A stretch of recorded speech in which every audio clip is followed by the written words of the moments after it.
لوگ نماز اس لیے شروع کرتے ہیں، کہتے ہیں میں 5 نمازیں بھی پڑھتا ہوں، میں صدقات بھی کرتا ہوں، کام میرا پھر نہیں چلتا. تو میں کہتا ہوں تمہیں پتہ ہی نہیں، نمازی کے لیے تو آزمائش ہے.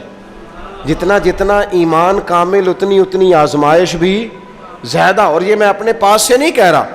حضرت ابو سعید خدری رضی اللہ تعالیٰ عنہ فرماتے ہیں میں نبی پاک علیہ الصلوۃ والسلام کی خدمت میں حاضر ہوا اور حضور کے دست مبارک کو چومنے کے لیے میں نے اپنے ہاتھ جب آگے کیے تو تپش تھی، تیز بخار تھا نبی پاک کو. تو حضرت ابو سعید خدری رضی اللہ تعالیٰ عنہ ارشاد فرماتے ہیں کہ میں نے، یہ سنن ابن ماجہ میں موجود ہے، فرماتے میں نے عرض کیا یا رسول اللہ صلی اللہ علیہ وسلم اتنا تیز بخار؟ حضور فرمانے لگے ہم پر جو آزمائشیں آتی ہیں نا انبیاء پر، وہ عام لوگوں سے دگنا آتی ہیں. یہ تو لاڈلے ہیں، یہ تو محبوب ہیں اللہ کے.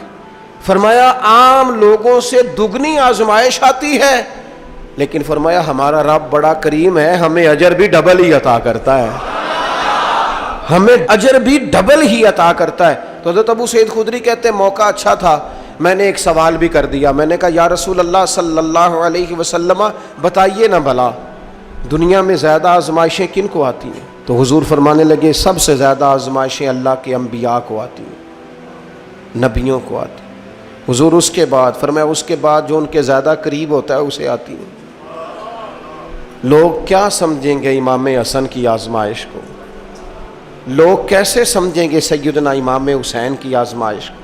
فرمایا جو ان کے زیادہ قریب ہوتا ہے اسے زیادہ آزمائش آتی ہے. تو حضور کے سب سے قریب تو امام حسن ہے نا، امام حسین ہے نا. تو کیا سمجھتا ہے قربت بس نسبت کے اظہار کا نام ہے اور بڑے لطف کے ساتھ زندگی گزارنے کا نام ہے؟ تو نبی پاک علیہ الصلوۃ والسلام نے فرمایا بات بڑی مزے کی ہے. فرمایا پھر اللہ کے بعض بندے تو ایسے ہوتے ہیں جنہیں اللہ فقر میں مبتلا کر دیتا ہے. فرمایا ان کے پاس صرف ایک چادر رہ جاتی ہے، اتنا فقر ان کے پاس آتا ہے.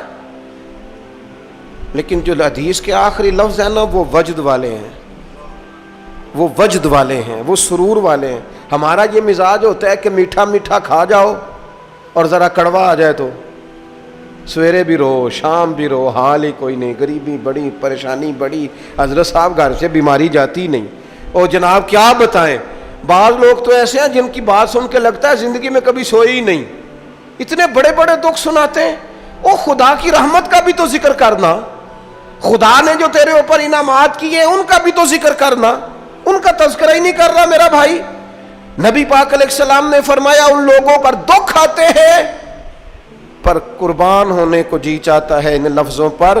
حضور فرمانے لگے وہ رب کی طرف سے آنے والے دکھ پر بھی اس طرح راضی ہوتے ہیں جس طرح تم میں سے کوئی راحت ملنے پر راضی ہوتا ہے.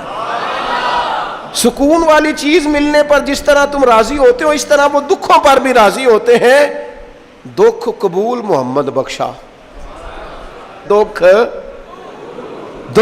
قبول محمد بخشا. پر ایک شرط لگائی چھوٹی سی میاں صاحب نے، انہوں نے کہا 100 دفعہ قبول ہے، دکھ 100 دفعہ قبول. دکھ قبول محمد بخشا پر راضی رہن پیارے.